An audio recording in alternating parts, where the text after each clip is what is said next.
Hi everyone, doctor Sachin Nagda this side. Welcome back to another video. I hope all of you must be doing great. तो शुरू करते हैं आज की इस इंपॉर्टेंट वीडियो को। तो आज की वीडियो में हम लोग एक नोटिस के बारे में बात करने वाले हैं जो एनएमसी ने हाल ही में 5 मार्च 2026 को रिलीज किया है।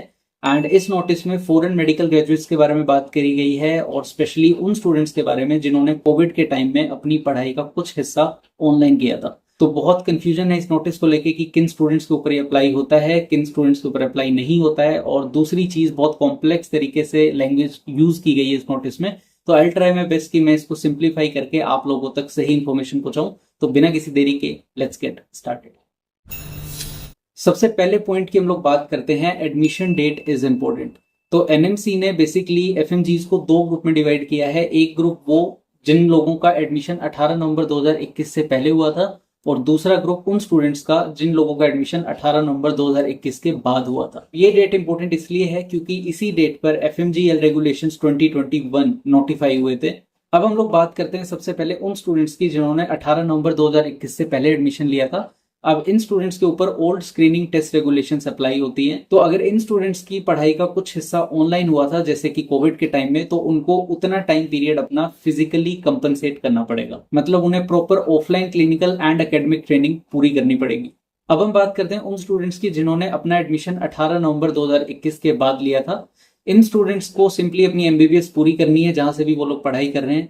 उसके बाद आके इंडिया में टेस्ट पास करना है, वेदर इट्स एफएमजी और नेक्स्ट एग्जाम। उसके बाद इन लोगों को 1 साल की CRMI यानी कि कंपलसरी रोटेटिंग मेडिकल इंटर्नशिप पूरी करनी है, जो कि नॉर्मली 1 साल की होती है। अब हम लोग बात करते हैं अगले पॉइंट की, जो है online classes must be compensated. इस नोटिस में एनएमसी ने एक चीज बहुत क्लियरली बोली है कि किसी भी एफएमजी का कोई भी पार्ट ऑनलाइन अगर हुआ है तो उसको फिजिकली कंपनसेट करना मस्ट है। अब इसमें उन्होंने रीजन दिया है कि मेडिकल एजुकेशन में clinical exposure and practical training का बहुत इंपॉर्टेंट रोल है, जो कि ऑनलाइन क्लासेस में पॉसिबल नहीं है। अब हम बात करते हैं अगले पॉइंट की, जो है फेक और इम्प्रॉपर कंपनसेशन सर्टिफिकेट। अब एनएमसी ने बोला है कि मोस्टली जो फॉरेन की यूनिवर्सिटीज हैं वो स्टूडेंट्स को कंपनसेशन सर्टिफिकेट तो दे रही है, लेकिन उसमें उनका जो टाइम पीरियड है वो एक्सटेंडेड नहीं है, या फिर जितना टाइम पीरियड एक्सटेंड होना चाहिए वो प्रॉपरली मेंशन नहीं है। एनएमसी ने क्लियरली बोला है कि ऐसे कंपनसेशन सर्टिफिकेट को वो एक्सेप्ट नहीं करेगी। एंड कंपनसेशन का मतलब एनएमसी ने क्लियरली बोला है कि जितना भी टाइम आपने ऑनलाइन पढ़ाई करी है उतना ही टाइम आपको ऑफलाइन क्लिनिकल ट्रेनिंग करनी पड़ेगी।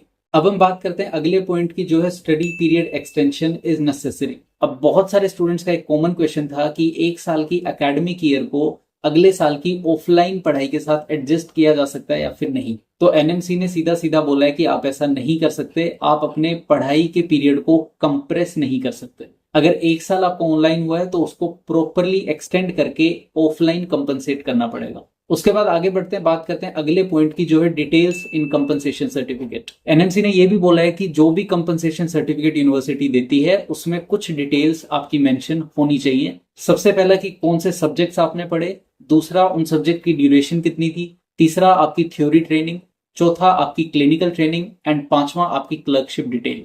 एंड साथ ही अगर आपके पास ट्रांसक्रिप्ट है तो उसको भी इंडियन एम्बेसी से आपको ऑथेंटिकेट करवाना जरूरी है। अब हम बात करते हैं अगले पॉइंट की, जो है who will verify all this. इन सारी चीजों की वेरिफिकेशन की रिस्पॉन्सिबिलिटी एनएमसी ने दी है स्टेट मेडिकल काउंसिल को। फिर स्टेट मेडिकल काउंसिल वेरीफाई करेगी कि आपने कंपनसेशन ट्रेनिंग पूरी करी है, एफएमजी एग्जाम या स्क्रीनिंग टेस्ट आपने पास किया है, और उसके बाद इंटर्नशिप आपने पूरी की है। उसके बाद हम लोग आगे बढ़ते हैं, बात करते हैं अगले पॉइंट की, जो है प्रोसेस फॉर एफएमजी रजिस्ट्रेशन। तो जनरली एफएमजी रजिस्ट्रेशन का प्रोसेस कुछ इस तरीके से होगा।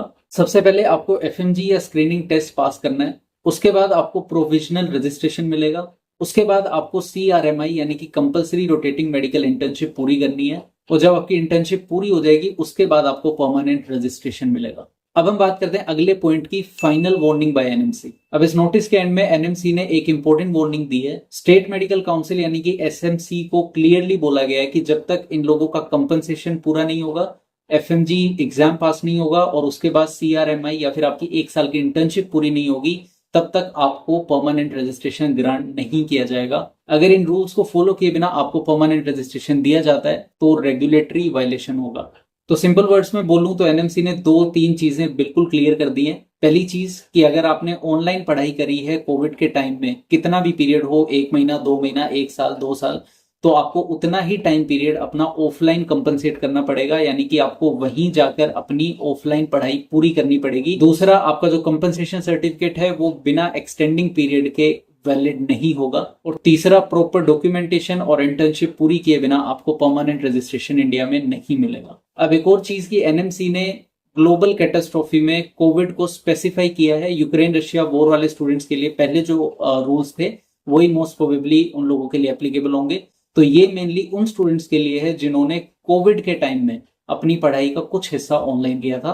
तो खत्म करते हैं हम लोग इस वीडियो को, एंड आई होप कि आपको ये इन्फॉर्मेशन सही समझ आ गई होगी। अगर आपको अच्छी लगी हो वीडियो तो लाइक करना और शेयर करना अपने सभी दोस्तों के साथ, सभी एफएमजीज के साथ जो लोग अभी एग्जाम की तैयारी कर रहे हैं या फिर ऑलरेडी अपनी इंटर्नशिप शुरू कर चुके हैं, या फिर वो स्टूडेंट्स जो लोग एमबीबीएस अपनी अभी कंटिन्यू कर रहे हैं। आप लोगों के लिए भी चीज इंपॉर्टेंट है कि अगर आप भी ऑनलाइन पढ़ाई करते हो किसी भी वजह से, तो आपको फिर कंपनसेट करना पड़ेगा। लेट्स सी कि आगे क्या होता है, क्योंकि अगर ये चीज होती है, क्योंकि ये प्रैक्टिकली थोड़ी इम्पॉसिबल लग रही है, अगर ये चीज होती है तो बहुत सारे स्टूडेंट्स इसकी वजह से अफेक्ट होंगे। क्योंकि कोविड के टाइम में बहुत सारे स्टूडेंट्स ऐसे थे जिन्होंने 6 महीने, 1 साल, 2 साल, इवन 3 साल तक उन लोगों ने घर से अपनी पढ़ाई करी है। तो अगर ऐसा है और ये रूल अप्लाई होते हैं और स्ट्रिक्टली इसको कंसीडर किया जाता है, तो फिर बहुत दिक्कत होने वाली है बहुत सारे स्टूडेंट्स को। सो मिलेंगे हम लोग बहुत जल्दी एक नई और इंटरेस्टिंग वीडियो में। तब तक आप लोग अपना और अपनी फैमिलीज का ध्यान रखो। Take care, bye bye.